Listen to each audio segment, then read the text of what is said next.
Good afternoon, everyone. Welcome to this opening day conversation to celebrate the opening of Oscar de la Renta, the Retrospective. I'm Richard Benefield. I'm the acting director of the Fine Arts Museums of San Francisco, and I also had the great privilege to organize the exhibition with our curator, André Leon Talley. So, I want to quickly introduce our guests today, and then I'm going to turn it over to André. We have here, from your left to right, Veronique Hyland, who is the senior fashion news editor for New York magazine The Cut. She has written about fashion and culture for the New York Times, The New Yorker, Elle, W, Harper's Bazaar, and Condé Nast Traveler. Welcome.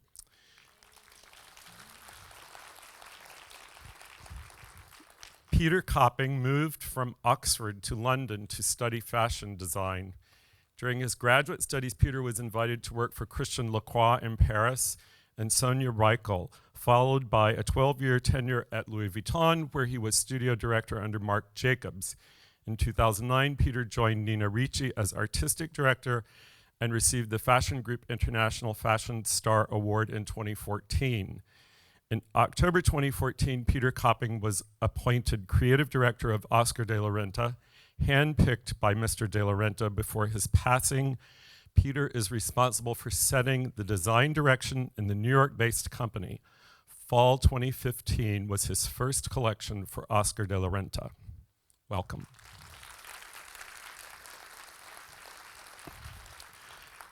Gladys Perint Palmer, Executive Vice President of Artistic Development at the Academy of Art University here in San Francisco, was born in Budapest, Hungary, educated in England. Palmer learned to draw from her mother and later at St. Martin's School of Art in London and Parsons School of Design in New York. When asked how long it takes to do a drawing, the answer is a lifetime, sometimes 7 minutes.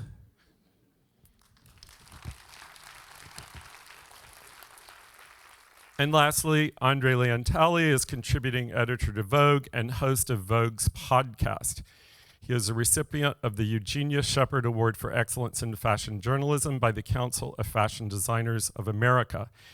He is the author of several books, including ALT, a memoir, Little Black Dress, Valentino at the Emperor's Table, and Oscar de la Renta, His Legendary World of Style. He was also the general editor and an author of a wonderful essay in our exhibition catalog, which is simply entitled Oscar de la Renta. Join me in welcoming all four guests. Veronique, you take over. Well, thank you all so much for coming. It's wonderful to see a great crowd like this come out for fashion. And I'm also very excited to say that this is my first time wearing Oscar de la Renta. And I love that this dress has pockets. It's form and function, which makes me so happy. So André, since you're the man of the hour, I wanted to start with you and ask you, how do you approach a project like this, just the sheer magnitude of it? You know, what did you isolate? What was the organizing principle? Well, the organizing principle began with the call from Alex Boland and on behalf of Mrs. de la Renta a year ago. And I started a year ago, February, until this February. I arrived here in San Francisco day after President's Day, and it's been a year's work, a labor of love. It's a lot of research. It's constant research and constant investigating what museums have the clothes. And I discovered that the museum, Kent State University, had Oscar donated beautiful clothes to Kent State. We have beautiful clothes from the Metropolitan Museum of Art.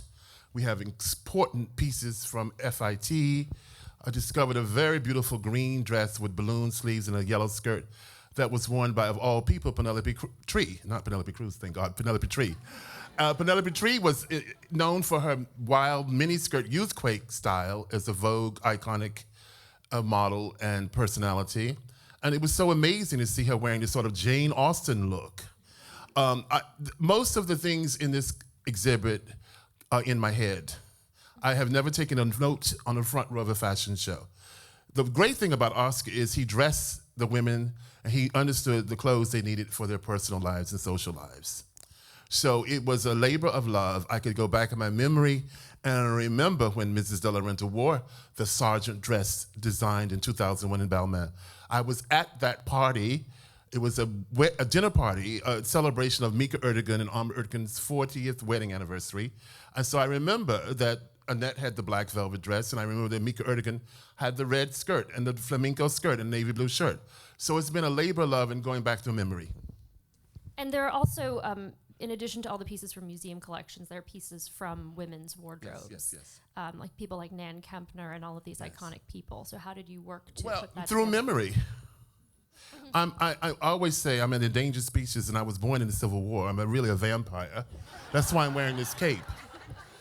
That's the only reason I can drag this cape around. But I don't sleep in a coffin. However, I remember everything about fashion, and I love fashion. So when it came time to pick the clothes, I realized that I was so close to Oscar. He was like my surrogate brother, missing at birth. It was very easy for me. Gladys Perint Palmer did a fabulous sketch of a black and white dress. That came from a conversation Oscar and I had about Proust in Paris, and of course Oscar had read Proust. He was not superficial, he'd read every Proust volume. And it was based on the character in his novel, the Duchesse de Guermantes. And there was a photograph in an exhibit in the Musée des Arts Décoratifs of Nadar, 1897 or something, in a Worth dress. And we looked at that photograph, and the black and white dress in the exhibit was based on the Comtesse de Greffus. So it was very easy to do that. Oscar and I both spoke the same language about luxury and beauty and poetry. Oscar used to sit back in the studio and recite from memory, from his youth, Ronsard. He remembered so many beautiful things. He read Tolstoy, he read War and Peace. He listened to Maria Callas. He even made a record with Julio Iglesias. So all of these things spilled out into his inspiration. Velasquez, Goya, he loved the Goya, but he could also reference Goya from having visited the person who probably owned the most Goyas of her ancestors, the Duchess of Alba in Madrid. In her palace were Goyas. And also Cayetana, the Duchess of Alba, danced the flamenco. So therefore, flamenco, Goya, the bull ring, all of the inspirations of youth stayed with Oscar through all of his life, as well as the inspirations of the garden. Gardens are very important to Oscar. You'll see the most beautiful pale garden-inspired dresses and beautiful prints. It's not like a big rose all the time. But the gardens inspired him, nature inspired him. He loved life, he lived life at the fullest. He was so grateful life. He had a lucky life. He just was happy to wake up. And if in his last days, he was very humble, he would say, if he saw someone in his dress, particularly B. Schaffer, the daughter of Anna Wintour, who loved Oscar's dresses, he would say, "Thank you for wearing my dresses." That was the biggest thing that happened to him, to see someone at a party wearing his dresses. Oscar did not have to go to Russia to inspire the Russian looks that was very much in fashion at a certain point in the 70s. Therefore, the Russian ballet, the Russian opera was very much in his mind. And then Mrs. Vreeland had a show called The Russian Style. And of course, Oscar was very inspired by that. Yeah, he had so many references to call upon, which is so amazing. So Peter, for you, what did you take away from the exhibit, seeing everything together? You just start talking. You start talking. Well, for me, what was very inspiring was to see this huge body of work in the same room. And as a designer, we're constantly looking for inspiration.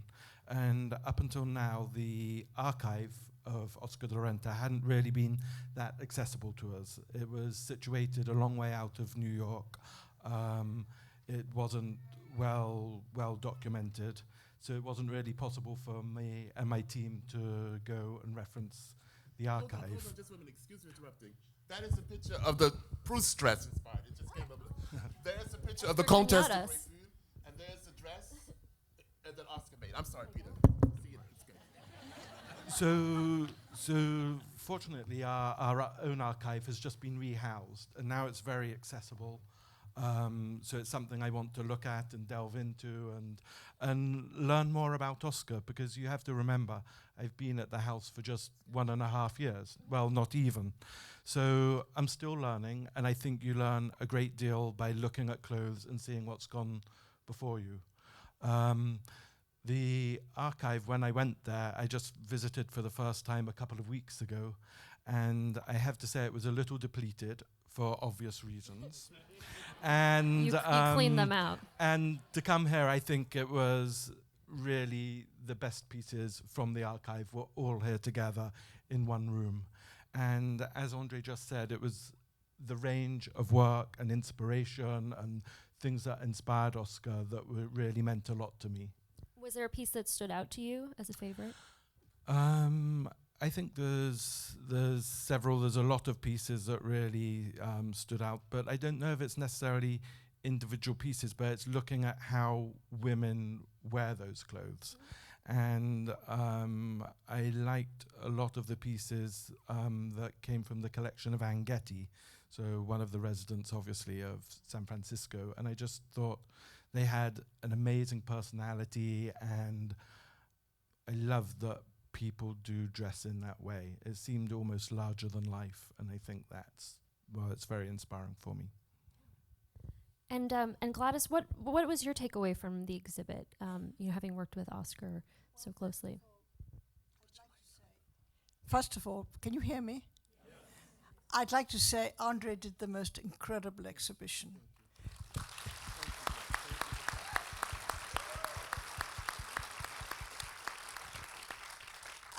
And it's wonderful that the museum has done this, and I'm honored to be here. What I took away from Oscar was he was one of the kindest, nicest people I have ever met. And he wasn't only nice and kind to important people, because I certainly wasn't. He was nice and kind to everybody, and a brilliant designer.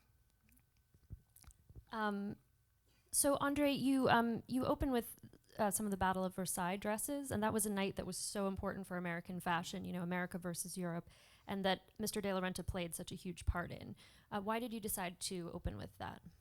Well, it was a significant moment not only in the history of contemporary fashion, but it was a very important part of the early career of Oscar. In that first gallery, you see the beginnings of his career, and all the dresses on one side, the 60s, they date from the 60s right up until 71. So we wanted to show the 3 significant dresses from the finale of the Versailles battle. There's a book in the bookstore you can read about the Battle of Versailles, written by Robin Gavin, the Pulitzer Prize winner for fashion observation. She got the only Pulitzer Prize given to a fashion writer. And I thought that was very significant to have those dresses. There's the most beautiful picture of Oscar's garden. Have you ever? It's like being in Versailles anyway. So it was important to show these dresses because it was a very important fashion show. The 5 American designers were invited to Versailles on the weekend of November 1973, and they had a competition with 5 top French designers, Dior, Ungaro, Givenchy, Saint Laurent, et cetera, et cetera, et cetera. And the most important thing was that Oscar ended the show, the American segment ended with Oscar as the finale. They were rehearsing in Versailles in cold conditions. Halston was having a fit. Halston thought he was the only star. But Oscar showed him. He had invited Liza Minnelli and Kay Thompson to choreograph the whole thing. But Halston decided to upstage everyone, but Oscar did it better. He choreographed his own segment. And so you see the vintage video of the girls floating around in joyous Oscar color. I thought that was a very important thing. It was also important, it was the first time that the black model was really noticed in an international fashion show, and therefore it was the emergence of the African-American model, or the model of Princess Elizabeth of Toro, Naomi Sims. They became... I have a story about Elizabeth. Oh, please tell it. Elizabeth of Toro, Princess Elizabeth of Toro, who used to dress at Dior, and probably at Oscar as well, was the sister of the king, who used to wear leopard skin, whatever.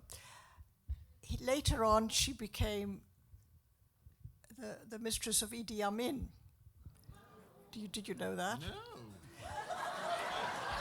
And at one point in our life in London, she said to me, "Oh, well, if you're coming to New York, would you like to come and stay with me?"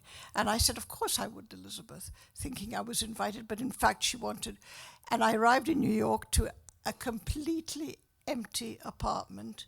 It had 2 rented beds, no bedding, and a broom. That's all there was. But anyway, she was wonderful to draw, and I was doing drawings for Bazaar, and so, she was making some money out of this. When it was time for me to go, she said, "Well, are you going to clean up?" And I said, "Well, Elizabeth, I don't have time, but I will certainly pay for a cleaning woman to come in and clean up." And at that point, she lunged at me. And I had to jump. So that was Elizabeth of Toro. Wow! Bravo! My God, Elizabeth of Toro.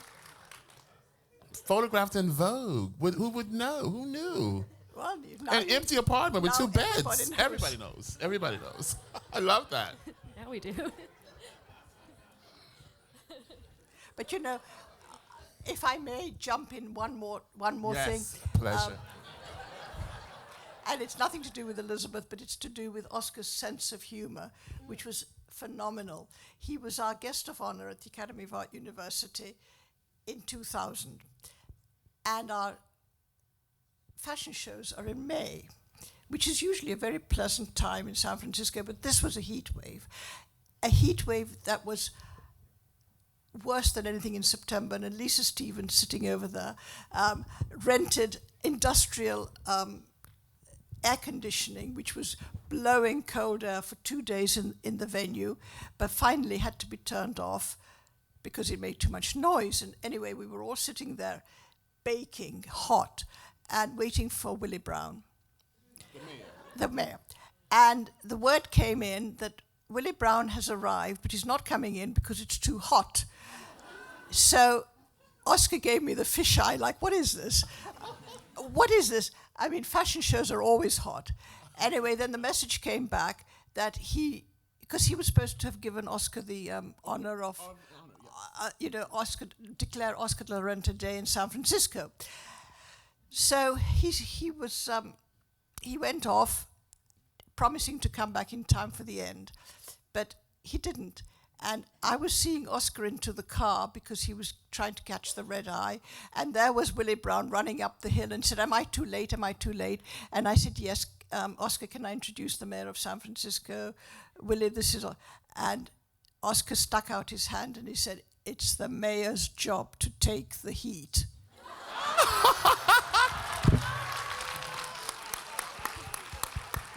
Just off the cuff. We got more coverage on that remark than if Willie had been there and done his bit. Wow. Brilliant. Oh, he was absolutely brilliant. Oscar was really brilliant. He had a great sense of humor. He was very sophisticated. The sophistication came from inside, from his associations of his youth as well as the people he met. Jacqueline de Riebe, he went to the great legendary balls, but he was not always grand. He could give a dinner party in the country in Kent, and after dinner, when everyone was retiring to the drawing room for a demi-tasse, you might find Oscar in the kitchen playing dominoes with the cook. That was one of his favorite things to do, is play dominoes. I remember once I went to the Dominican Republic to photograph a farm that Oscar had bought, and he had decorated. It was a farm on a hill.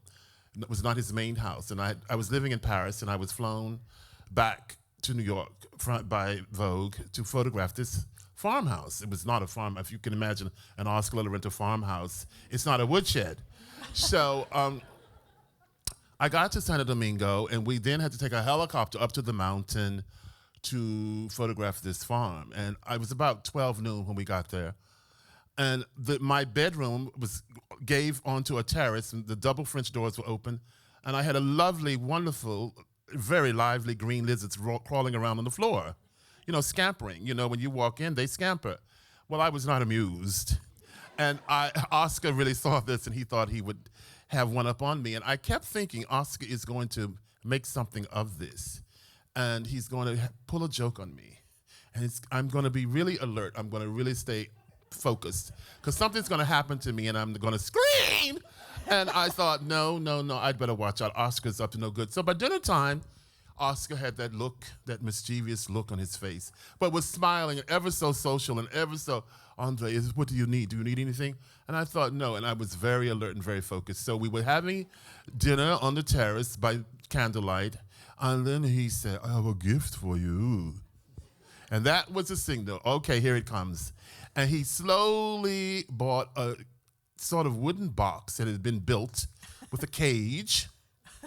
And I knew it was small, it wasn't big, and I thought, it's not a python, it's not a poisonous snake, it's bigger than a lizard would need. He had the people on the farm build this cage, but there's something in it's moving, and I can't quite see because it's almost dark, it's candlelight.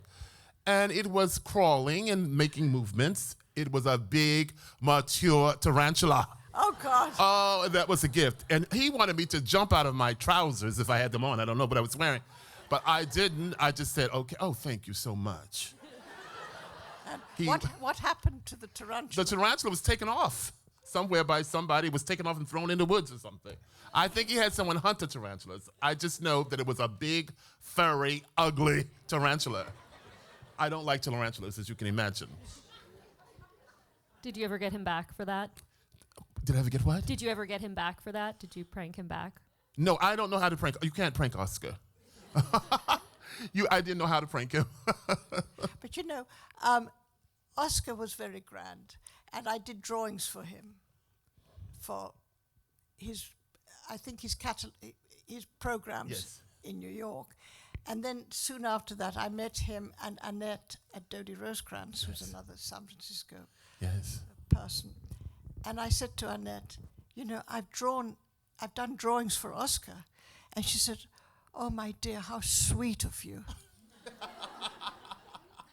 Well, I got paid, you know, but there we are.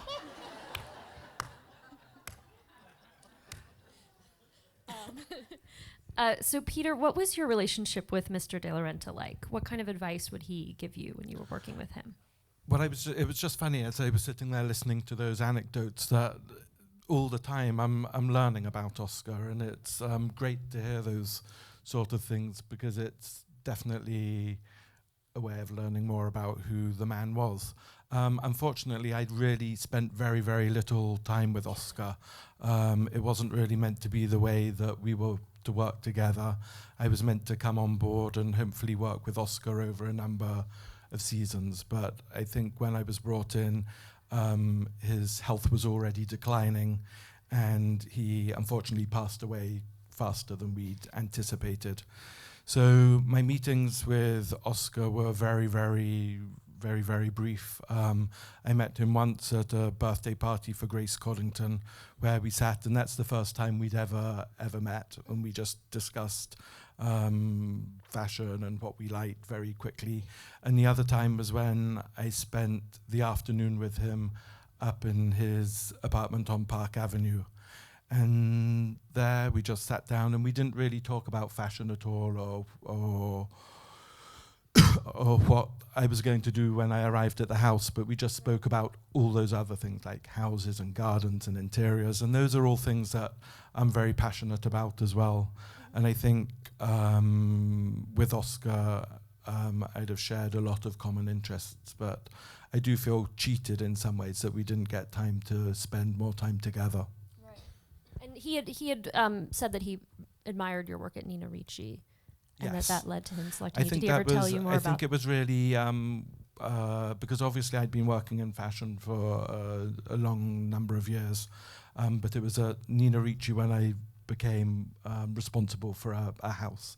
So I think he looked at the work that I was doing there. I think it had definite parallels to what the Oscar de la Renta house stood for. It was a very feminine brand, romantic. And I think in some ways for me, as an American designer, Oscar was the most French of American designers. Obviously, How so? he worked for a long time at Pierre Balmain in Paris. And looking at the exhibition today, I think some of the strongest pieces and the best work that he had done was were those pieces for Pierre Balmain. Obviously, because these pieces were haute couture, so that allowed him to work with the embroidery houses in Paris and very, very good ateliers. Obviously, we have an atelier in New York next to the studio, and it's almost as good as a French atelier. So that French way of working, I think, was something that appealed to Oscar. Right. Yeah, actually, thinking about his time at Balmain, I wanted to ask you, André, how his time in all these different places that he lived in, growing up in the Dominican Republic and then being educated in Spain and working in Paris, how did they kind of inform him as a designer? It informed everything. Every experience informed his life and his career. Every moment. This drawing of Gladys Perint Palmer was one of his favorite, and that's of the famous dress that was inspired by Proust. It was a finale in one of the Balmain collections. It was absolutely beautiful. He loved that you captured that moment and put him in it, and it was one of his favorite drawings. I want you to notice in the collection a beautiful black dress, strapless with bolero. It is an amazing dress. For those of you, you'll see it. I won't even tell you which room it's in. It is a dress that his wife bought on the plane with her on Tuesday. The exhibit had been complete. Been out here for 3 weeks. On Tuesday morning, she arrived with this dress in a garment bag on American Airlines, and she said, "This dress should be in the show. Do you think you can fit it in?" And it ended up being one of the most spectacular dresses because it is made of lace. Is a lace made from raffia, straw. It's really a straw skirt, but it doesn't look like straw. It is black, and it is actually natural raffia, and it is a beautifully embroidered jet satin bolero and strapless dress, and it's the sum total of what Oscar stood for. And he made that at Balmain. Obviously, he resourced that raffia from a great fabric or textile resource, and it was very unique. And so Mrs. de la Renta, she has such a big closet. I've been asking for clothes for almost a year, and I think she just discovered that, going into the closet to look for something to wear. And she thought it should be in the show, and it's absolutely brilliant. So that's a big surprise. Oscar, when he was in Paris at Balmain, of course, Mrs. de la Renta would be there. She'd come maybe for a week just before the show. And one of the favorite things to do was to sit in the Ritz Hotel on Saturday night and have hamburgers with cream spinach. And she used to complain about it was $300 a person for the cream spinach and hamburger. But we would still sit there and eat it in blue jeans on and cashmere sweaters. And Oscar loved to gossip. He loved to gossip. He loved the witty gossip. He knew all the gossip about everything from the 50s in Paris on through the 60s. The famous black and white ball of Truman Capote. You can see a picture of him. Remember the picture of Oscar and Françoise? Yes. They were invited to Truman Capote's black and white ball. And that is a great moment to experience. And he shared those great moments of experience with his friends. He was friends with the best of them. He was friends with Mirella Agnelli, a very close friend of Mirella Agnelli. And she's a great woman of style, and she's one of the great swans of Richard Avedon. But Annette and Oscar used to go every summer after the couture shows ended. They would take a plane to visit her in Corsica, her house in Corsica. And I know Oscar loved her, and while he was ill, he would make special trips to see Mirella Agnelli. Those women influenced him. He understood what women, not only those women, but Taylor Swift at 25, go figure, a beautiful pink ball gown with the most extraordinary bow, the construction. It could have been a disaster. It could have weighed down like a caboose on a train, but it is absolutely the most light, ethereal thing in the world. She was 25, and she ordered the dress. You'll see that in the exhibit. He made the most beautiful clothes for his wife for every year for the Met Ball. He would design an outfit for her, and no other customer had that. It would not be part of the collection. She has the most beautiful citrine coats, a most beautiful cobalt blue coat that she wore in 2001 with a yellow. What color would you describe the yellow, Peter, of that dress? I know you like the yellow. Wow. No, it's brighter than a canary, I think. Brighter than a canary, but...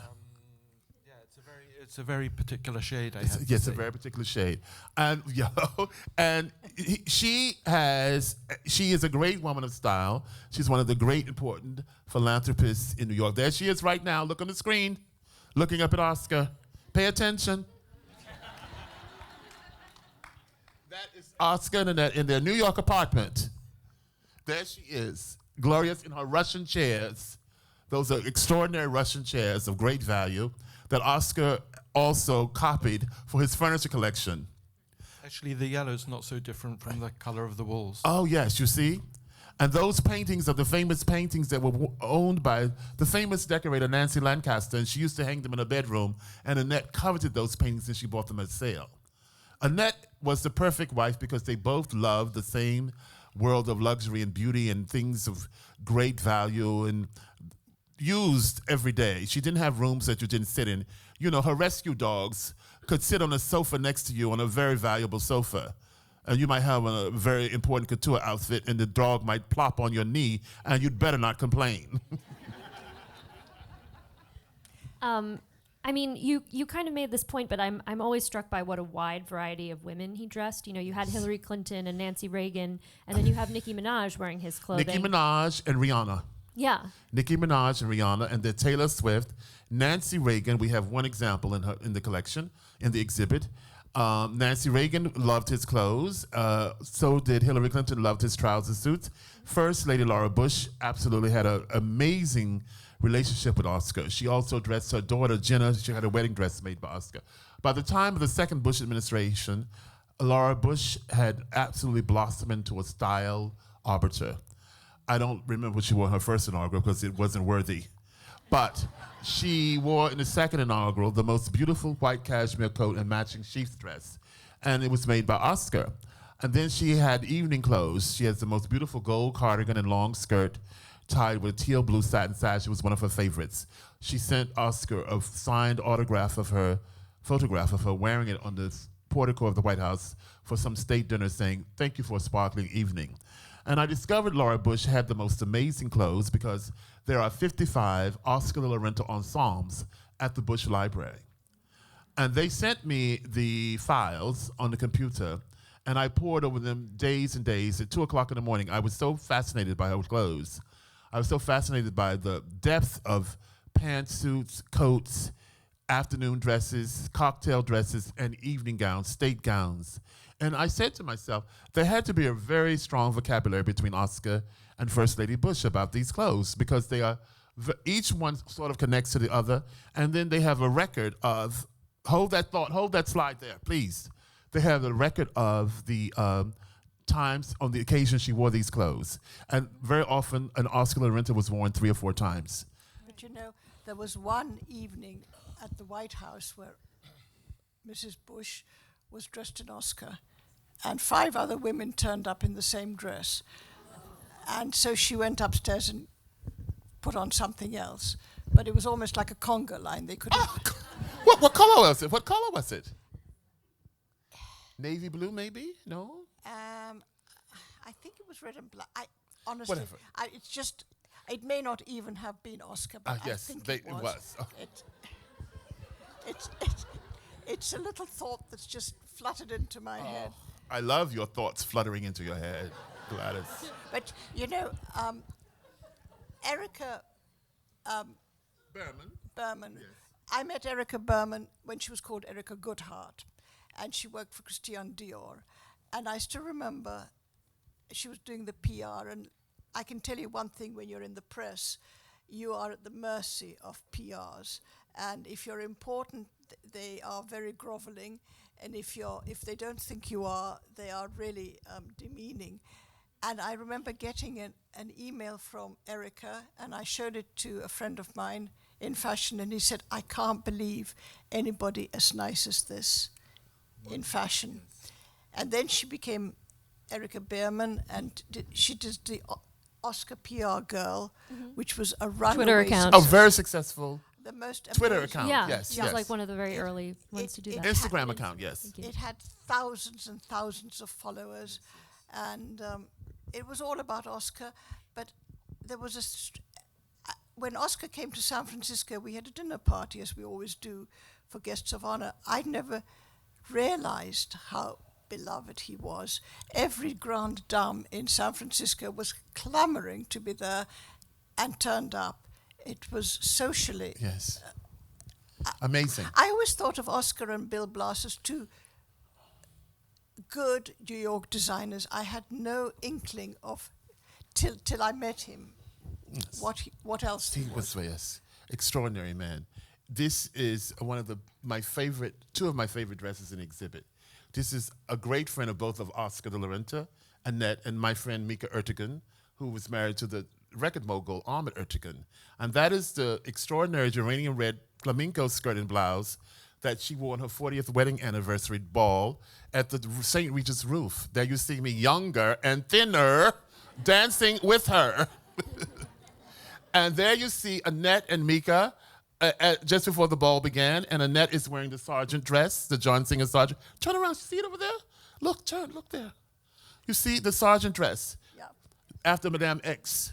And there's Mika with her ruby necklace from Jar her husband had given her. And she said, Andre, I want to have a beautiful outfit made. I don't want to wear a grand dress. I want to wear a skirt and a blouse. It's got to complement my ruby jar necklace Ahmed gave me. And we ran off to Oscar. We had lunch at the Vogue cafeteria. And I thought she just wanted to see me, and she really wanted me to go with her to Oscar to get that skirt. That skirt is extraordinary. Mika has the most extraordinary style. She started life as a Romanian model in Paris. She went on to become... Many people did. Oh, yes. It is.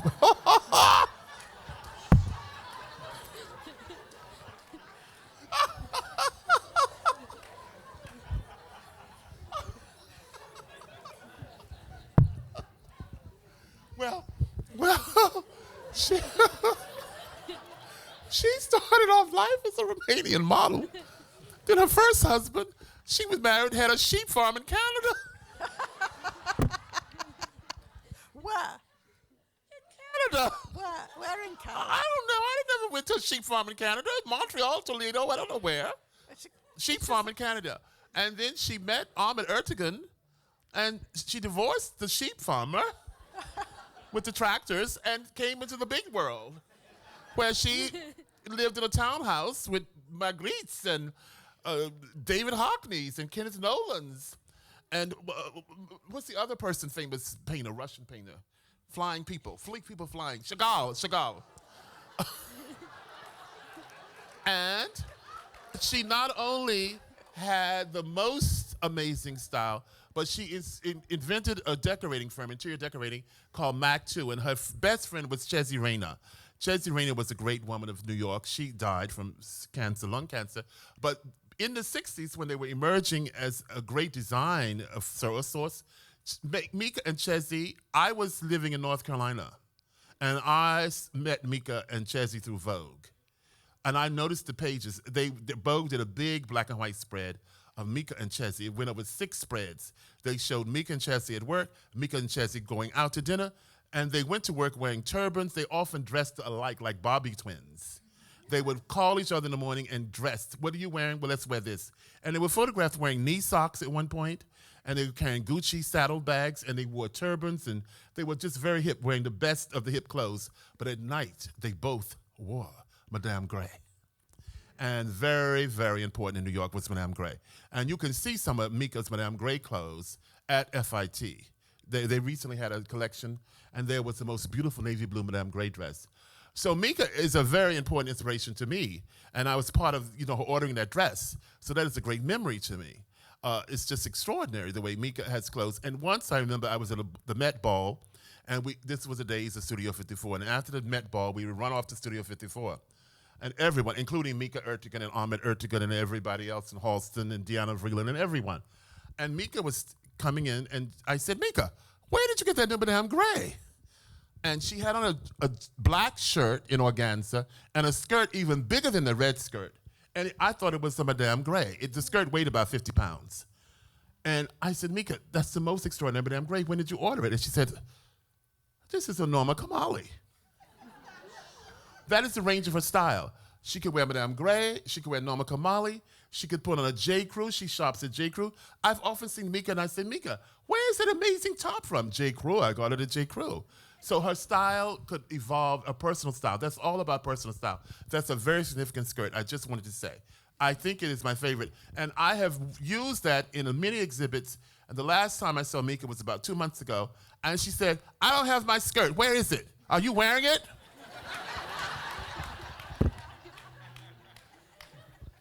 Mika's fabulous. Mika's very, very fabulous, very entertaining. And that is the last time I was probably photographed that fabulously dressed, dancing at a ball. Look, Gladys. I can see it. Oh. Okay, talking of J. Crew, did Michelle Obama ever wear Oscar? Michelle Obama did Yes. not wear Oscar in his last Eventually, year, yeah. but she wore a dress of his at the White House for a conference on fashion. But I know that Oscar made a beautiful dress for her, and there were fittings, and it was made for an occasion at the Met, and then she showed up wearing someone else's dress. But she never wore Oscar officially until she wore that dress.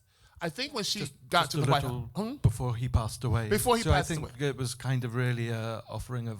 Yeah, it was like an a olive- gesture. It was a olive gesture branch, yeah. of offering of forgiveness because Oscar had once said something very naughty about Michelle Obama. You see, Michelle Obama wanted to make a Go on, statement tell when she us. got to the White House. I will tell you. Wait a minute, darling. So Michelle Obama, when she got to the White House, wanted to make a statement. There was a new youthful administration. She made an effort, a purpose of going to young emerging designers. Thus, her two inaugural ball dresses were Jason Wu. Wu. Wait, say it again. Jason Wu. Jason who? Jason Wu. Then she had her first inaugural coat and dress. And I was at that inaugural. I saw it. I was standing there in the freezing cold with my sable-lined trench coat from Karl Lagerfeld, and I saw it. And there was a big mystery about the coat, the dress and coat for months. And so every designer has submitted sketches to Michelle, but she kept it a secret.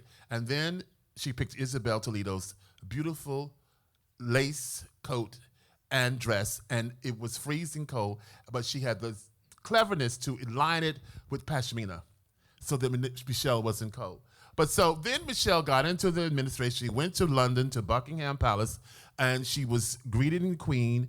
It was a reception, and she was wearing a short dress with a Azadine something and a bolero.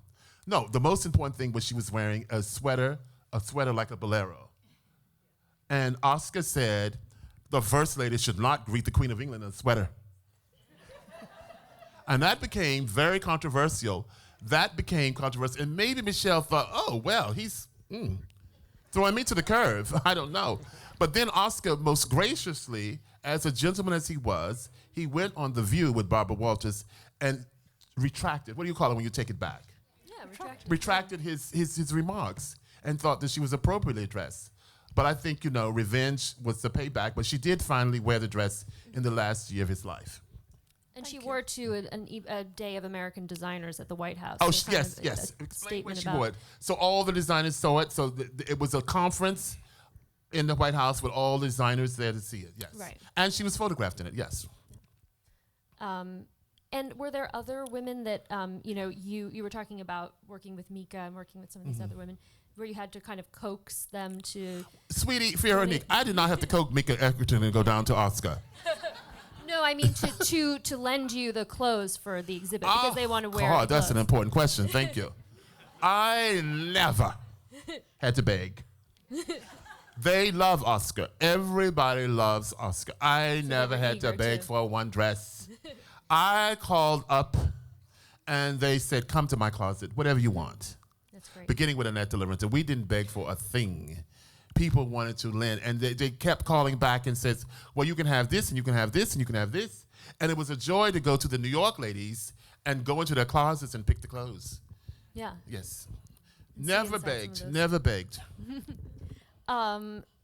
So we've talked a little bit about the kind of person Mr. De La Renta was, like his sense of joy and the way he was with people. How did that contribute to his career as a designer? Because he had these very close relationships with clients. He was friends with clients.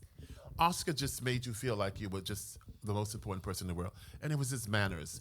I always say it was old world elegance. Oscar was a man of another time, and that time is very important. He had the most impeccable manners. He had the most impeccable shoes. He had the best suits from Italy. He was impeccably groomed. Even on Saturday for weeding the garden by hand, he would be dressed in the most impeccable jeans and a shirt. He just had manners. His manners just seduced you into his world. And people just, in his youth, he must have been that way. I met him in 74. He just absolutely, people gravitated to him. As you said, he was the kindest man you met. He was not a designer that just threw you attitude. He would greet you in the atelier. He would invite you, do you want to stay for lunch? He would invite you to his house. Is that correct, Gladys? Yep. I'm sure you have wonderful stories, don't you, about that? Tell us another one. Well, there's Tony Duquette, I knew it. who did his jewelry. And this is not quite an Oscar story, it's sort of Oscar-ish story. When Dodie Rosecrans bought an apartment in Paris on the left bank, it was the most beautiful miniature apartment. It looked like an old French, it had that slightly decaying look. The walls were slightly cream but dripping. It was a perfect place, and I went to have dinner with her and I said, Dodie, this is perfect. Please don't touch it. And she said, oh, Tony Duquette is coming next week. He's going to redo it completely. And he did, and it looked wonderful after he finished, but it looked like did you ever go to? No. It was full of the most exotic elements that you could imagine, the total opposite of what a French, old French house would look like. But I loved the jewelry that Tony Duquette did for Oscar. Oh, yes. So Oscar once showed in the Balmain Haute Couture collection, Tony Duquette's jewelry. And Oscar sat there one day and he said, I want it all Tony Duquette. And Hutton Wilkinson was in California, and Oscar Boaz-Mazur called Tony Wilkinson, what is his name, Mr. Wilkinson? Yeah. And he flew over in his bag, he flew over with tons of bags, carry on, the whole collection of Tony Duquette, and it became a part of that show, significant part of that show. Particularly the show where the sable-edged trousers were shown that you'll see in the show. You will never have seen anything, and when you will see these sable-edged trousers, your jaws will drop. Yes? well, I must say, I'm delighted that you're here, but I'm very sad that Oscar isn't. Yes. Because he is still very much missed, I think, by a lot of people. Very much. But I also think that Oscar, from what I gather about him, was someone that always looked forward. Yes. And I think that's how he was very intelligent about the future of the house, that he himself looked to someone that he could choose to take it forward. So, I mean, I'm very proud of that, I have to say. Can I throw out a question to whoever about Oscar and John Galliano? That collaboration? Yes. Oscar decided to have a collaboration with John Galliano. You know, one of the great designers of Paris, although he's British born. And it was after the great tragedy of him being ousted literally from Paris.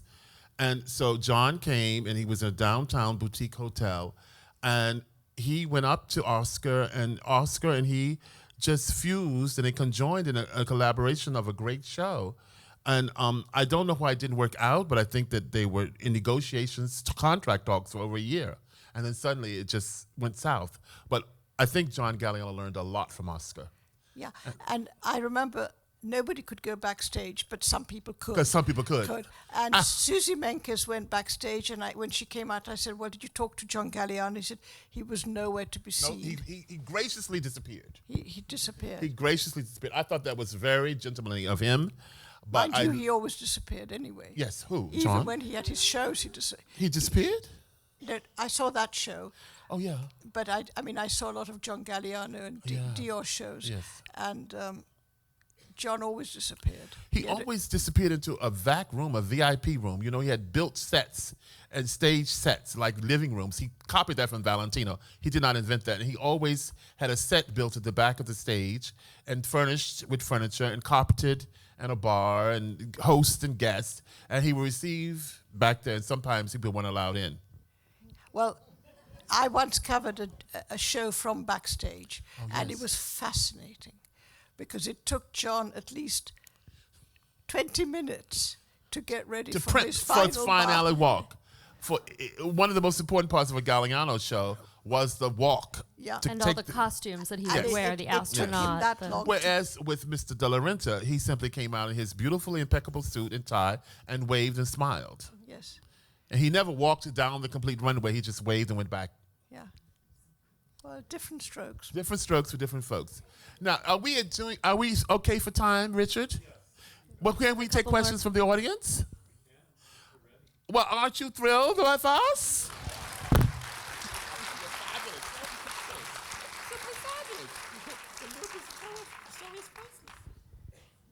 And you haven't heard half of the scandalous one. Yes. So I noticed the accessories, the jewelry. It seemed to mesh so well with the designs. So can you talk a little bit about? Yes, I can. Listen, I know Oh, the accessories and the jewelry. Accessories and the jewelry went so well with the exhibit. Talk a little bit about that. First of all, I spent 9 hours picking the jewelry, all the accessories. Oscar has an extraordinary collection of contemporary jewelry, and it's all faux. But some of the necklaces you'll see in the collection look like real diamonds, pearls. It's just the most amazing creative thing. And a couple of years ago, I don't know, when did they start the collection of jewelry? Oh, I think it's been in existence for quite a long time. A long and time. I think very much jewelry is just an extension of the clothes, collection, yes. of the collection. And so I went to the atelier with Alexander Race. I had to make appointments because she was so busy working with Peter on the fall winter collection, and I spent over 2 days, 9 hours. And this jewelry is absolutely amazing. It is first rate. Therefore, when Mr. Boland, the CEO of Oscar de la Renta, and his wife, Eliza Reed Boland, who is the stepdaughter of Oscar, came into the show, the first gallery, or the second gallery, and he said, "Oh my God, Andre, where did you get this?" I said, "It's from Oscar de la Renta." I never saw that. And then he went into another gallery. He says, "Where is this necklace from?" It was almost judging me suspicious. I said, "Do not worry, Alex. Nothing has been slipped in from Yves Saint Laurent. It's all your jewelry." And it's so beautiful, the jewelry. It is so incredible, the jewelry. It works with the clothes from '63 as well as the clothes from 2014, as well as the clothes of 2001. The shoes are all made of ribbons. This is something I invented. The shoes are made of ribbons. I worked with one guy in the museum. His name, Aldal. He's from Cuba, and he made 120 pairs, variety of shoes made from lame ribbons, grosgrain ribbons, silk satin ribbons. Some of the ribbons are embellished with jewels. Some of the ribbons are not. And all the shoes have been inspired by the famous shoe Anna Wintour wears, the crisscross slingback. And also Annette de la Renta and Mercedes T. Bass are very big customers of Manolos. And Anna Wintour's entire wardrobe is a crisscross Manolo Blahnik. So she also wears Oscar de la Renta, and that was a shoe that inspired me to make the crisscross shoes, because it's just a suggestion of a shoe. The nuance of the show has many nuances. There are many little tiny, tiny details. It's very important that a lot of the mannequins have gloves on. Gloves are so démodé. People don't buy gloves anymore. Jacqueline Kennedy Onassis had boxes and boxes of gloves, boxes of white gloves. The Duchess of Windsor had extraordinary gloves. The Duchess of Windsor took 2 pairs of gloves in her handbag at night. And she had ugly hands too. Oh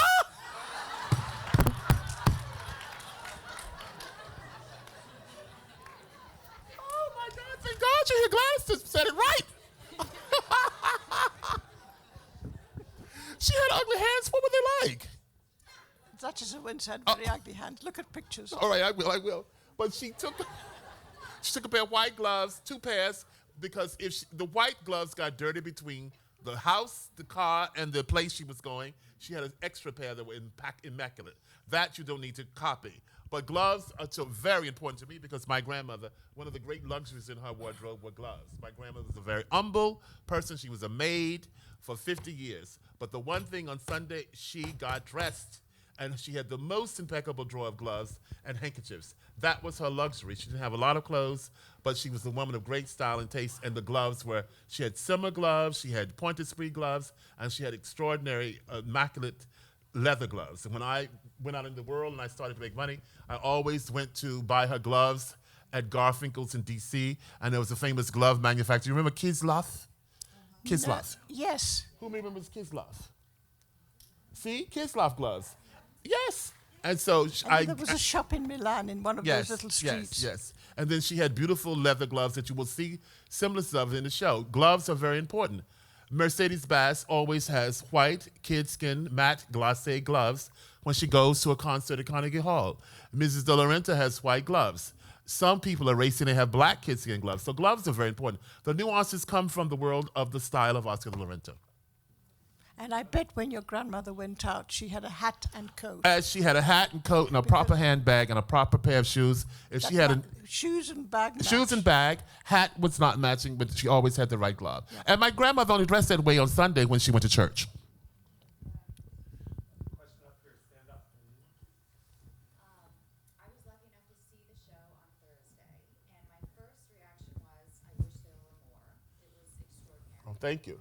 So, two things. First, were there any dresses that you wanted and could not get for any reason? And second, were there any dresses that you wanted to include but couldn't because of lack of space? Listen. She thinks the show is extraordinary. She wants to know. She wants to know. She wants to know if there are any dresses I could not get that I had difficulty getting. And did I have clothes here that I couldn't use because we didn't have space? The answer is no to everything. I mean, there wasn't a one person that we contacted as clients or friends who would not lend us the clothes. Mrs. Nancy Kissinger, married to the former Secretary of State Henry Kissinger, we have a shawl in the collection. I didn't ask her for a dress or a coat, and she has many, and I asked for a shawl, and she so graciously did that. She never asked, what are you putting my shawl with? Never, never. Mercedes Bass, I mean, she must be one of the biggest Oscar clients in the world. I had privy to her entire wardrobe. I mean, just dresses upon dresses upon dresses upon dresses upon dresses. Anna Wintour was very easy. Just, go to the closet, pick whatever you want. And I picked her favorite things. I picked two of her favorite things, a coat and a big flamenco skirt that she wears with a T-shirt. But it's beautiful, dear. It's beautiful. Don't think it's not fabulous. So I really had no problem. It was a great joy for all these women to say, and I didn't have to go to Europe. And there are women in Europe who wear his clothes, too. I didn't have to go to Europe. All the American women just love and love and love. As I said, Nan Kempner has extraordinary clothes, but she's passed away. And she donated most of them to the young because she was from San Francisco and the Metropolitan Museum.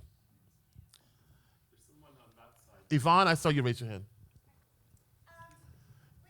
This is Yvonne Comey, my best friend from Houston, Texas.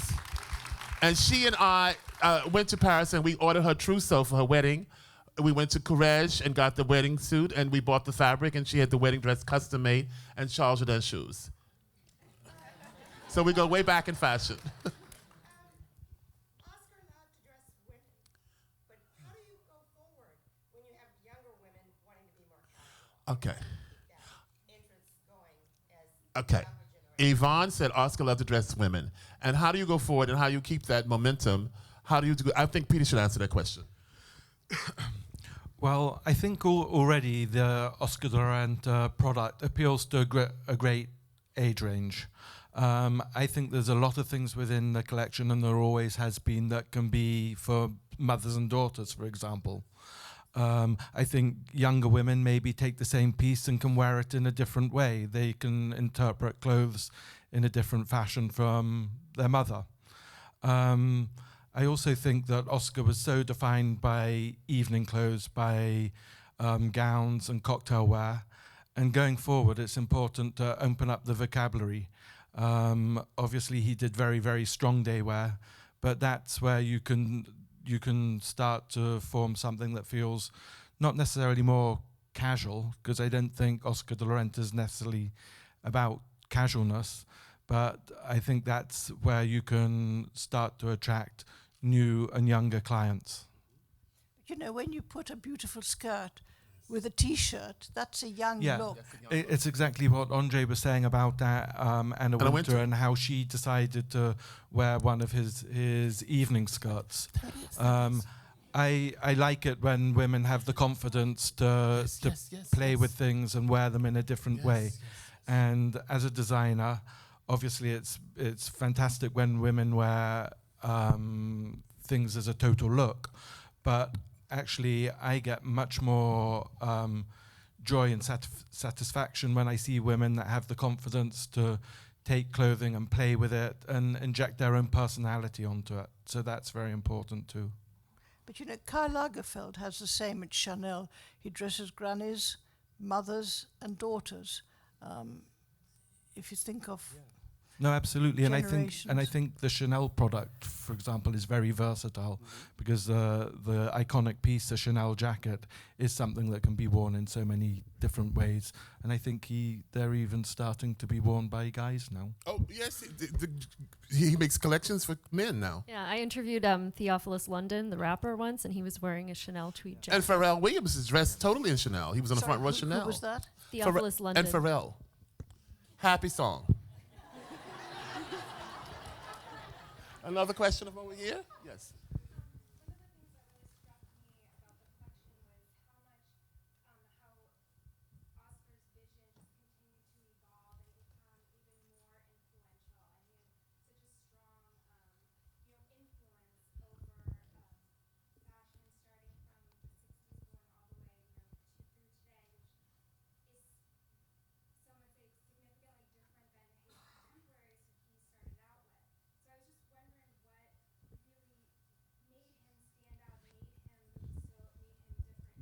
Richard, can you repeat the question? Because it's so long. Come down here. It's so Thank you. I think I can summarize. You were saying that his vision evolved so much over the years.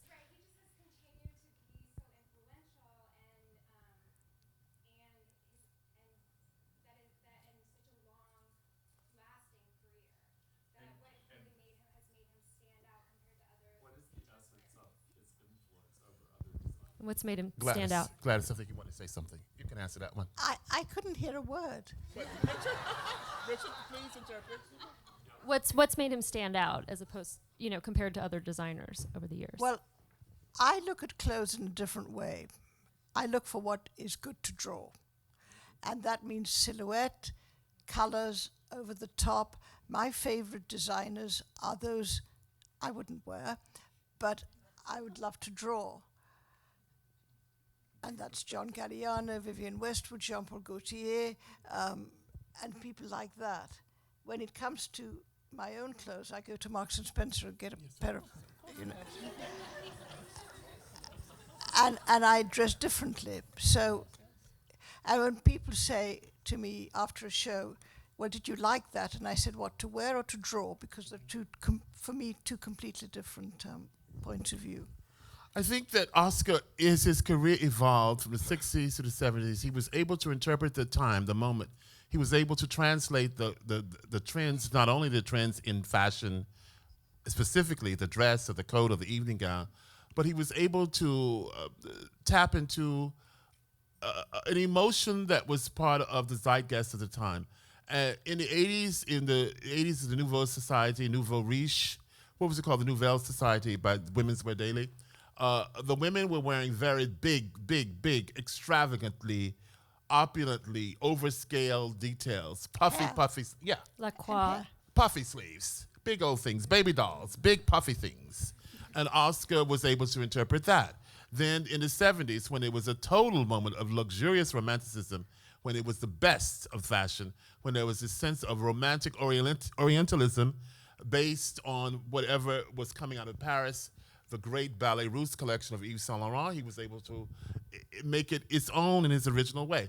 It was fabulous. In the 60s, you see in the first room, the clothes have a variety of shapes, silhouettes, and textures. And in that decade, he was able to capture the youth quake of Mary Quant, Penelope Twiggy, as well as the society woman of the time, who could have been Jackie Kennedy at the White House, or Dita Blair, or some important swan, maybe Jacqueline de Riebe, or who was another swan?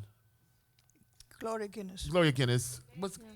Bay Paley. Bay Paley was a friend. Yes, Bay Paley. Who said that?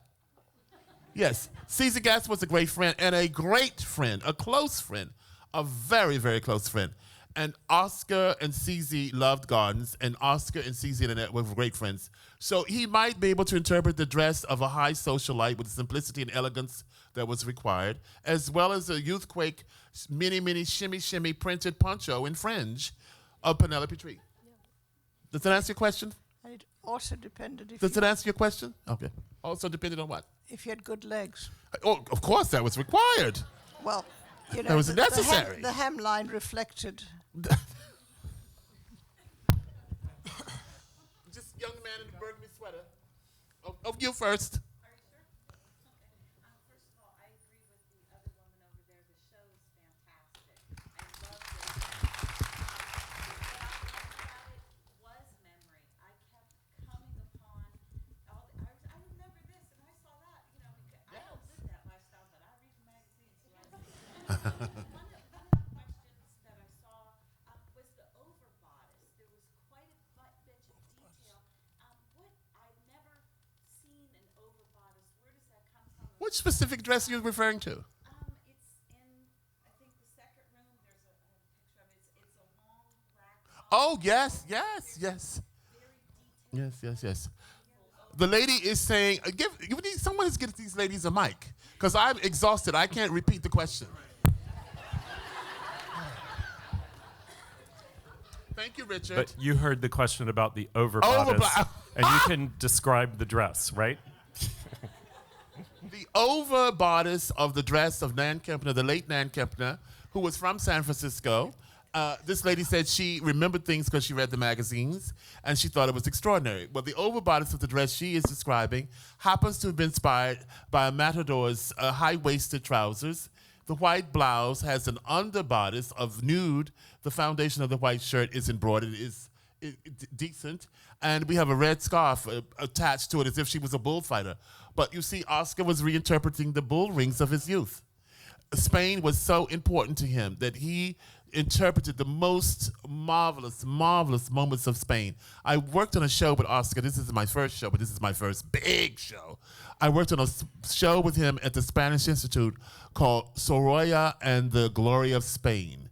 And that was one of the most wonderful experiences I had with Oscar. He sent me to Spain, and he said, "You've got to go to Spain." And I went to Spain for 10 days. He threw me up in the Ritz. I had a chauffeur, and I just went around looking at things. I went around looking at the Goyas. I went around to the big museum, El Prado. But the most important thing is I went to Escorial, the great home of Philip II of Spain. And so when I got to Escorial, I called Oscar, and I said, "Can you imagine the house of Philip II of Spain and the church of Philip II of Spain?" It was all so overwhelming. And then I went to El Greco's burial site. El Greco is buried in a monastery on a hilltop. I hardly got up the hill. I had to have help. I had to walk up that damn hill. I don't walk in San Francisco, as you can tell. So I had to be dragged up the hill. It took me forever. I mean, literally a hill. I think it took me, well, that hill had an escalator. It had an escalator coming down, but it did not have an escalator going up. And so El Greco and the paintings of El Greco, the burial of the Comte d'Orgaz, is a famous painting in a church in Toledo, his hometown. You know, El Greco was Greek, but he lived in Spain. So I called Oscar, and he said, "Are you coming back?" And I said, "Yes, I'm coming back." "Are you sure you're coming back?" I said, "Yes, I'm coming back." He loved that I love Spain, and I went to Sorolla's museum and found the most extraordinary paintings, and I just had the most wonderful time. And then Cayetana, the Duchess of Alba, I was not able to get to her house at that time, but I had gone to her house when I worked at Vanity Fair in the 70s at some point. I did a story on flamenco. And I remember going to see the Duchess of Alba at her home, and her daughter was young, and she was wearing beautiful dresses. And the way they dress in Spain, these aristocrats, you'll see clothes that reflect in that room where you saw that dress. I have a pink dress, and it's the Duchess of Alba going to the bullfights. And they go to the bull ring at 2 o'clock in the afternoon in the blazing sun, and they have the most extraordinary combs, Spanish combs and mantillas and shawls and fans and gloves. And then they're just overdressed for the bullfight, because it's a very important tradition of Spain, of Spanish culture. And then you go to a famous bull ring in Madrid called the Mainstraza or something like that. It's 17th century. And you see these ladies furiously fanning themselves, and they're overdressed.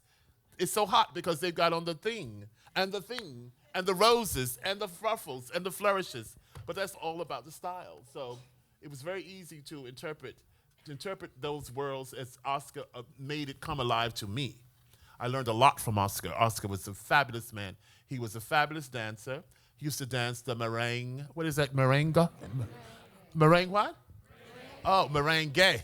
Well, Oscar used to dance the most beautiful merengue, and at 4 o'clock in the morning, one night in the Dominican Republic, we went to the village where this farm he had, and he danced with the locals, and they were just the most amazing dancers. He was fabulous. He was the best swimmer. He played tennis. There's been nothing like a photograph. I didn't see Oscar doing it. Water skiing. I mean, in those days, they loved to water ski. And there are pictures of the Jacqueline de Ribe on her water skis. And there are pictures of Oscar on his water skis. And it's the most glamorous thing to see them on their water skis. Don't you think? Absolutely. Can you water ski? He forgot to invite me. Over here. Yeah, yes. Stand up. Excuse me if I'm learning about Oscar. Okay. But it sounds like he was born in Dominican Republic, and I wonder if, with that background, Latin American background, I would like to know what he thought about not only Latin American culture, if that influenced his art, but also what he thought about Latin America. He loved his country. He loved his background, where he was from. He loved the Dominican Republic. He loved singing. I'm telling you, he loved singing these folk songs with Julio Iglesias. He always ended with singing. At dinner, he would just end up singing without a mic. He sang with the mic and without a mic. He loved to dance. He loved the people. He loved the everyday man from the Dominican Republic. And he did a lot for his country. He established an orphanage which housed 200 orphans. He adopted Moses, who was an adopted orphan who had been left on a doorstep in a basket, and he literally adopted him, his adopted son. He absolutely loved, and he was an ambassador to his country because all the great people that he knew, Hillary and President Clinton and the Ertegans and Barbara Walters and Nancy Kissinger, they all go down there at Christmas time, and they have the most wonderful Christmas holiday. And he was constantly a great ambassador for his country. He had exotic, glamorous looks. He looked like a Hollywood movie star. And I think that helped him along in his career early on. And he never lost his accent. He loved being Oscar de la Renta from the Dominican Republic. He was very proud of that. Another question. Yes. Mr. Talley, how did your early work with Diana Vreeland, how does that influence how you curate the show today? How does your early work with Diana Vreeland influence your work today? It influences everything I do, everything I've ever done, and everything I will do.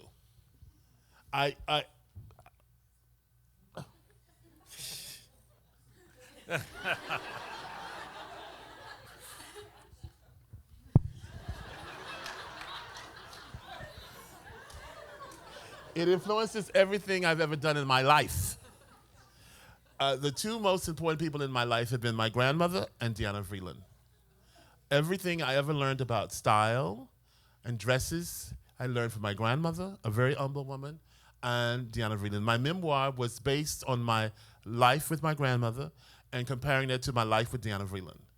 I learned everything about curating these fashions in this museum, and thanks to Diana Vreeland. She rests on my shoulders.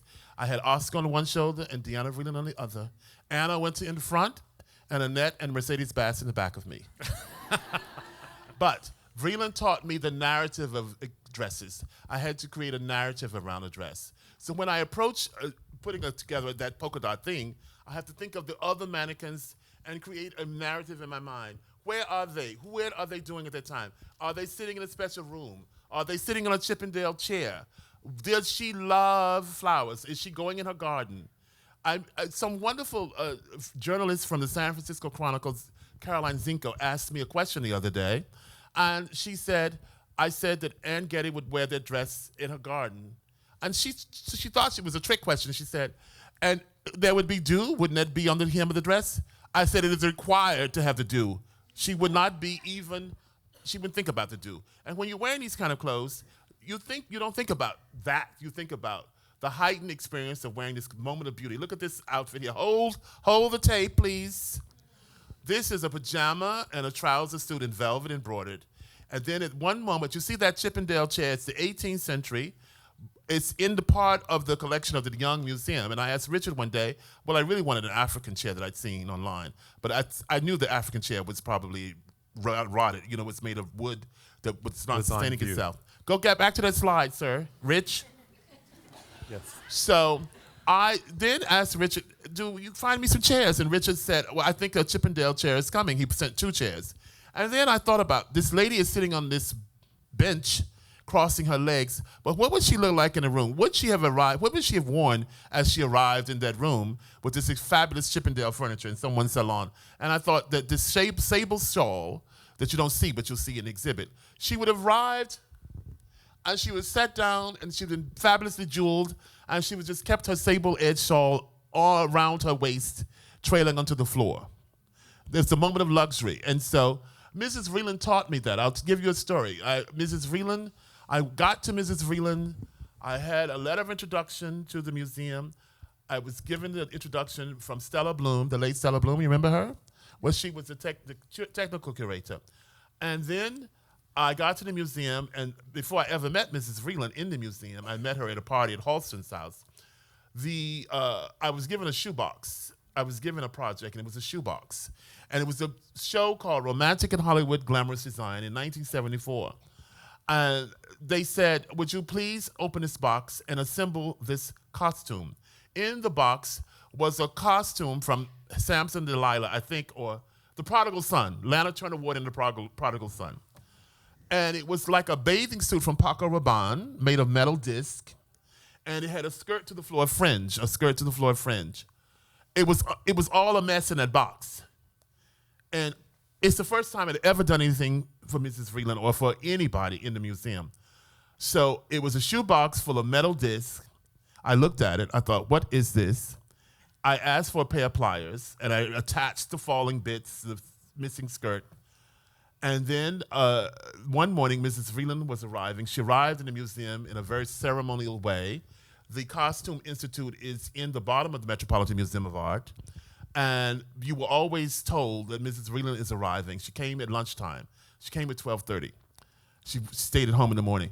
And someone would come out into the galleries and say, Mrs. Vreeland is arriving now. Because she would tiptoe on her Roger Vivier shoes. She did not like the sound of women's heels clicking. And she would walk on her toes because she did not like to make noise. And so everyone scurried out of the galleries, and I hid behind a column to see her, to see what she was wearing. And she was wearing her navy blue. What are you whispering? You did it on purpose. So excuse me, there was someone interrupting. You have to pay attention.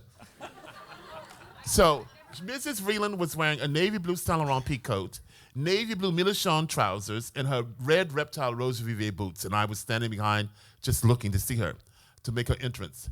And then 2 minutes after she went into her office, someone came out of her office and said, André, Mrs. Vreeland would like to see you.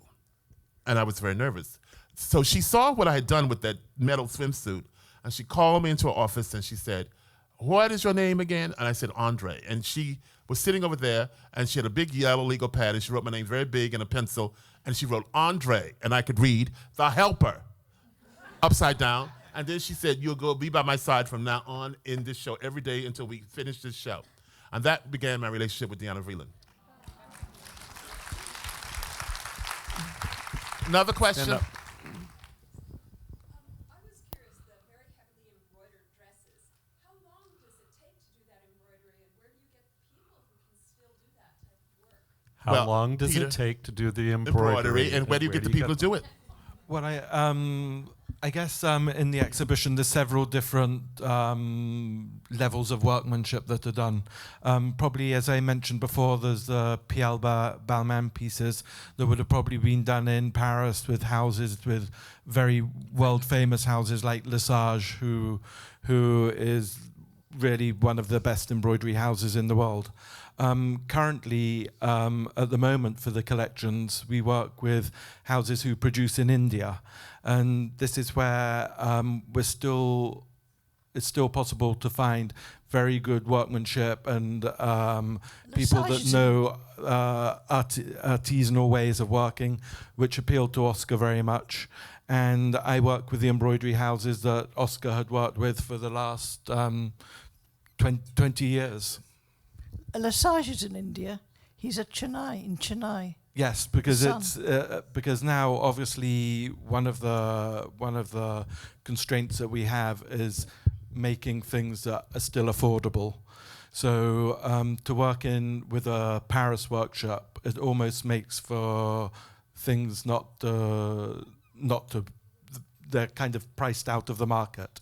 So even a lot of these French embroidery houses have workshops that are in India now. We have time for 2 more questions. And right over here, just stand. Hi there. I just wanted to know, we all obviously feel lucky that the show is first in San Francisco, but maybe for Veronique, being from the press, what are your thoughts about it being here first, aside from somewhere like New York? And André, will the show go on elsewhere in New York and other Repeat her question. So she was asking about the show being in San Francisco and the reasoning behind that, and for you, will it travel to other places? She wanted to know what your opinion of the show was, my too. opinion, yeah. Well, I mean, I know that Oscar had a very strong connection to the city of San Francisco. So many of the women that he dressed were from here. He spent a lot of time here, and you also have so much space to do this. You haven't answered what you think of the show. I loved it. I thought that went without saying. Are you going to take the show to the Spanish Institute in New York? No, that is now closed forever. What? That is closed forever, the Spanish Institute in New York. It's closed. That is closed. The doors are closed to the Spanish Institute. Oh, 'cause So- my cousin runs it. Yeah. Ran it.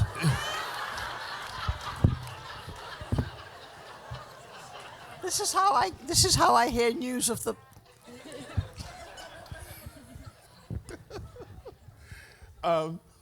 I forgot the question now. So What will it be traveling? Will it be going to other museums in the she country? asked or- something else to a question. Say it again. Is that right? I asked what Veronique or the press in general thoughts of this show being in San Francisco first, Okay. and then will you bring it to other? Well, I don't know. They're talking about it every day as we speak. Richard has ideas. I know one of the dreams of Mr. Boland, he had a meeting with someone in Shanghai. So I'm ready to pack my clothes for Shanghai. Be very expensive. Singapore. Both. Shanghai and Singapore. Shanghai and Singapore, okay? I think another thing that is important is when you consider the amount of time and effort Yes, that it takes to put this Andre on. has Yes. put I'm sure into you need making a this helper. exhibition Yes, happen. I'm sure you need a helper. Oh, yes, I had great help here in the museum. I had Richard, most of all. We worked like partners in crime in this exhibit. And all the young staffers at the museum. I can't name them all. There was just so many young, wonderful people, young, wonderful conservators. Lauren and Anne and Christine and Sarah and Sarah and Sarah. There were 3 Sarahs. I had to keep them. And Mark and Paul and Ryan and Rob. And I know when I leave here, there are going to be many moments they're going to be imitating André Leon Talley. I'll just add a few words to that too. The exhibition is in San Francisco largely due to the efforts of the president of our board, Diane Wilsey Dede, who had conversations with Oscar over a period of time, in particular at the last Save Lake Tahoe event before Oscar passed away. And she convinced him that it was a good idea to do an exhibition, that the timing was right to do a retrospective of his work. And I kept pushing her that we needed to get it on the schedule because I thought it was very timely and the timing would be right. And the De Young has really become the sort of West Coast go-to place for fashion exhibitions. Our curator, Jill D'Alessandro's done exhibitions of Vivienne Westwood, Balenciaga, Jean-Paul Gaultier, Yves Saint Laurent, and it goes on, and we hope to do more. One more question, and we're going to wrap up. Way up here, because we haven't gone to the back. Yes. Okay.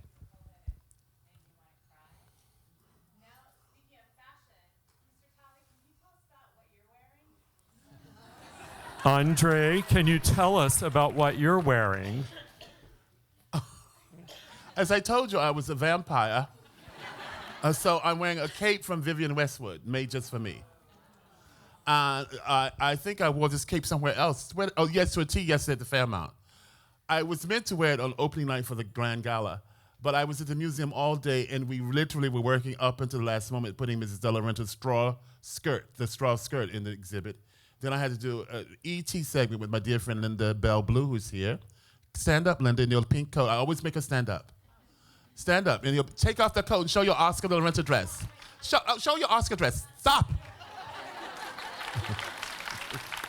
And so that segment was filmed at 5:30 or 6:30, and so I knew I was not going to be able to go home and change, so I brought all this stuff over to the museum, and I was in a bunker office, and I had this cape, and then I decided last minute, I'm not going to drag this cape around all night. I'm exhausted already. So I wore a red coat, a red kimono. But I had literally had this coat intending to wear to the opening night. And I have about 3 nylon trunks in my room. My suitcases are very big because my clothes are very big. So I have to have these nylon hockey cases that I carry around. But there was something else to your question about, what about the fashion? What did you say? I'm sorry. Oh, you said you were going to cry. Why were you going to cry? Well, listen, it's quite okay to cry because I've been crying a lot. I've been crying backstage with the De La Renta family, backstage with Eliza. I've been crying with the Maris, who was here in charge of the Chase special tour. It's quite okay to cry. It's quite okay. I do not care about fashion trends. Gladys, what are you doing, darling? Pay attention. I do not care about fashion trends. If you ask me about a fashion trend, I will really snap at you. I will snap at you and hope to cut your throat. You ask about, I literally wouldn't cut your throat. I'm sounding like Donald Trump more and more every day. God. Are you going to build a wall around fashion? Oh, what? I don't intend to build a wall around fashion, but I sometimes I think I'm sounding like a horrible Donald Trump in fashion. Anyway, I am not Donald Trump in drag. So, the thing is, I do not care about trends. Do not ask me, well, what are the trends coming up? What are the trends? That's about coats, pink, yellow, black, white, and blue. I do not deal in trends. I deal in emotions. It's about the emotion that fashion gives you. And I hope as we end this, I will say, I hope, and I'm grateful to have this experience, I hope it will give you the sense of emotion that you can get from fashion.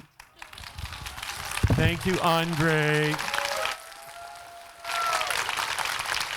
Thank you, Gladys. Thank you, Peter. Thank you, Veronique. And thank you all.